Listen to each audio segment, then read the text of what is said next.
இன்றைய தலைப்புச் செய்திகள். கோட்டபாயவை நானே காப்பாற்றினேன், மாலைதீவின் முன்னாள் ஜனாதிபதி தெரிவிப்பு. முள்ளிவாய்க்கால் கஞ்சி வழங்கிய பெண்கள் கைது, வலுக்கும் கண்டனங்கள். டொனால்ட் லூவின் இலங்கை பயணம், முன்னெடுக்கப்பட்ட முக்கிய சந்திப்புகள். மஹிந்த ராஜபக்ச கட்சியின் யாழ்ப்பாண முக்கியஸ்தர் மாயம், தவிப்பில் மனைவி. சாய்ந்தமருது மத்ரசா மாணவனின் மர்ம மரணம் தொடர்பில் நீதிமன்றம் பிறப்பித்துள்ள உத்தரவு. அறகலைய போராட்ட காலத்தில் முன்னாள் ஜனாதிபதி கோட்டபாய ராஜபக்சவை தானே உயிராபத்தில் இருந்து காப்பாற்றியதாக மாலைதீவின் முன்னாள் ஜனாதிபதி முகமது நஷீத் தெரிவித்துள்ளார். சர்வதேச ஊடகம் ஒன்றுக்கு வழங்கிய நேர்காணல் ஒன்றிலேயே அவர் மேற்கண்டவாறு குறிப்பிட்டுள்ளார்.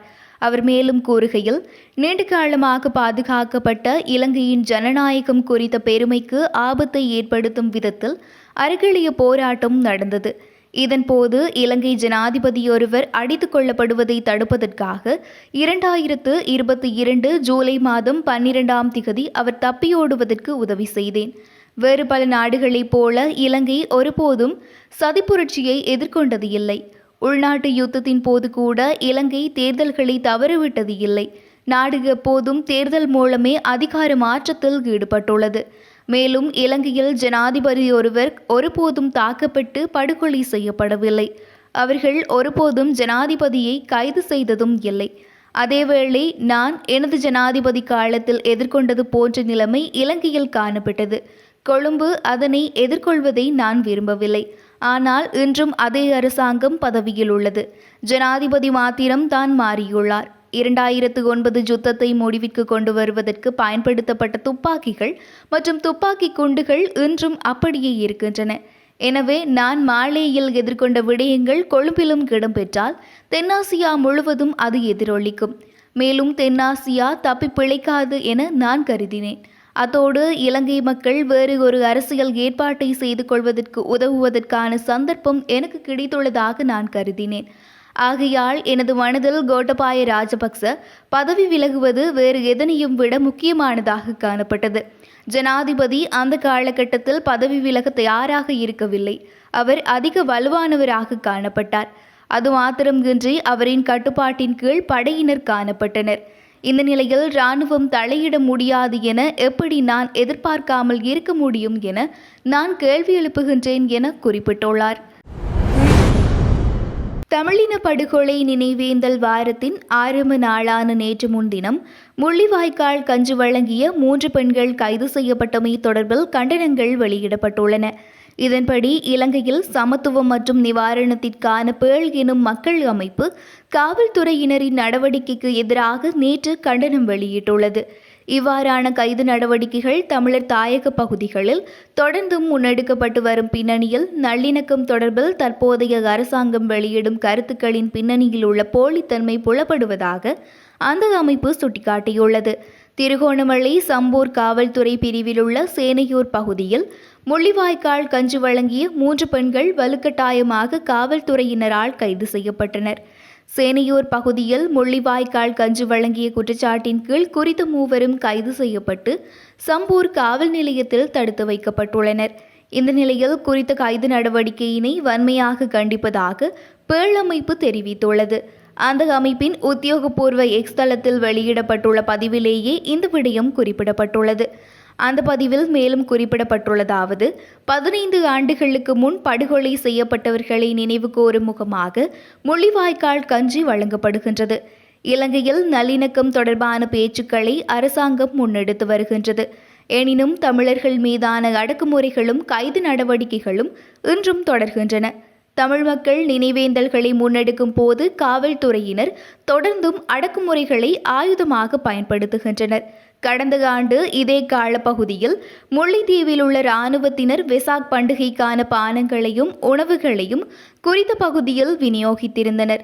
ஸ்ரீலங்கா காவல்துறையினரின் பாசாங்குத்தனம் தற்போது நன்கு வெளிப்படுகின்றது என குறிப்பிடப்பட்டுள்ளது. இலங்கைக்கு வந்துள்ள தெற்கு மற்றும் மத்திய ஆசிய விவகாரங்களுக்கான அமெரிக்காவின் துணை ராஜாங்க செயலாளர் டொனால்ட் லூ பல்வேறு தரப்பினரையும் சந்தித்து பேச்சுவார்த்தை நடத்தியுள்ளார். இதன்படி அதிபர் ரணில் விக்ரமசிங்கவை அதிபர் செயலகத்தில் அவர் சந்தித்து கலந்துரையாடியுள்ளார். இலங்கையின் பொருளாதாரத்தை மீட்டெடுப்பது தொடர்பில் ரணில் விக்ரமசிங்கவால் முன்னெடுக்கப்படும் பொருளாதார சீர்திருத்த திட்டங்களுக்கும் இந்த சந்திப்பின் போது அவர் பாராட்டு தெரிவித்துள்ளார்.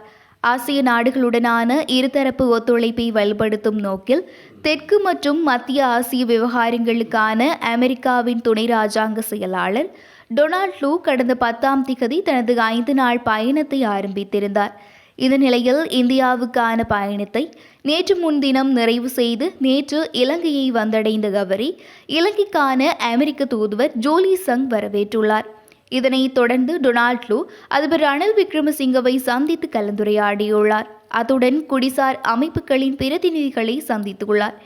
இந்த சந்திப்பில் பெப்ரல் அமைப்பின் நிறைவேற்று பணிப்பாளர் ரோஹன ஹெட்டியாராச்சி, ஸ்ரீலங்கா மனித உரிமை ஆணைக்குழுவின் முன்னாள் ஆணையாளர் அம்பிகா சத்குணநாதன் உள்ளிட்ட பலர் பங்கேற்றுள்ளனர். இதன்போது இலங்கையில் சமாதானத்தை கட்டியெழுப்புவது மற்றும் ஜனநாயகத்தை நிலைநிறுத்துவது தொடர்பில் முன்னெடுக்கப்படும் நடவடிக்கைகள் குறித்து கலந்துரையாடப்பட்டுள்ளது. அத்துடன் நல்லாட்சி, மறுசீரமைப்பு மற்றும் இலங்கையின் பொருளாதார மீட்சி தொடர்பில் இந்த சந்திப்பின் போது டொனால்ட் லூ மீண்டும் வலியுறுத்தியதாக ஜோலி சங் எக்ஸ் தளத்தில் குறிப்பிட்டுள்ளார். இதனைத் தொடர்ந்து வெளிநாடு வாழ் இலங்கையர்களுக்கான அலுவலகத்தின் பணிப்பாளர் நாயகம் வி கிருஷ்ணமூர்த்தியை தெற்கு மற்றும் மத்திய ஆசிய விவகாரங்களுக்கான அமெரிக்காவின் துணை செயலாளர் சந்தித்துள்ளார். இலங்கை மற்றும் அமெரிக்காவின் வளர்ச்சிக்கு 2 நாட்டவர்களும் வழங்கும் ஒத்துழைப்புகள் தொடர்பில் இதன்போது கலந்துரையாடப்பட்டுள்ளது. மேலும் வெளிவிவகார அமைச்சின் செயலாளர் அருணி விஜயவர்த்தனவையும் டொனால்ட் லூ சந்தித்து பொருளாதாரம், பாதுகாப்பு மற்றும் நிர்வாக விடயங்கள் குறித்து ஆராய்ந்துள்ளார்.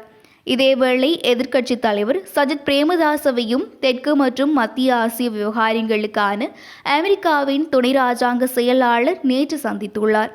இந்த சந்திப்பின் போது இரு நாடுகளுக்கு இடையிலான உறவை மேலும் வலுப்படுத்துவது தொடர்பிலும் இலங்கையின் பொருளாதார மீட்சி தொடர்பிலும் கலந்துரையாடப்பட்டுள்ளது.